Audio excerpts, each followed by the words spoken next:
আসসালামু আলাইকুম। আমি তো সবসময় আপনাদের সাথে রান্নার বিষয় নিয়ে কথা বলি। আজকে আমার সকালটা কিভাবে কাটে সেটা নিয়ে কথা বলবো। এই যে বাজার এনেছে, ঘুড়ি এনেছে, ভুসি এনেছে। তো আমি বাজার তুলে রেখে এসেছি, এখন খড়িগুলো তুলবো। এই খড়ি দিয়ে আমি মাটির চুলে রান্না করি। এই যে চুলা ভেঙে গেছে, লেপতে হবে। আজকে ছুটির দিন, তাই সকালে রান্না নেই।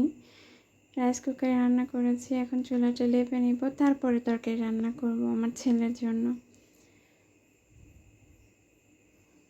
প্রতিদিন সকালে রান্না করি, ওর আব্বু কলেজ চলে যায়, তারপর আমি অন্যান্য কাজ করি, চুলা লেপে। কিন্তু আজকে শুক্রবার, তাই আগে চুলাটা লেপে নিচ্ছি, তারপরে এই যে ছেলের তরকারি রান্না করেছি।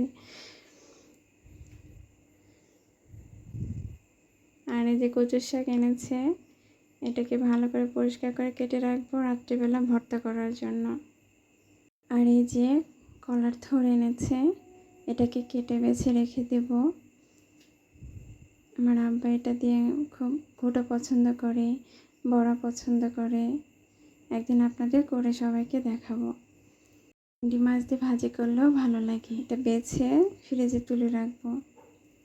কলার থোড় দিয়ে অনেক রকম রান্না করা যায়।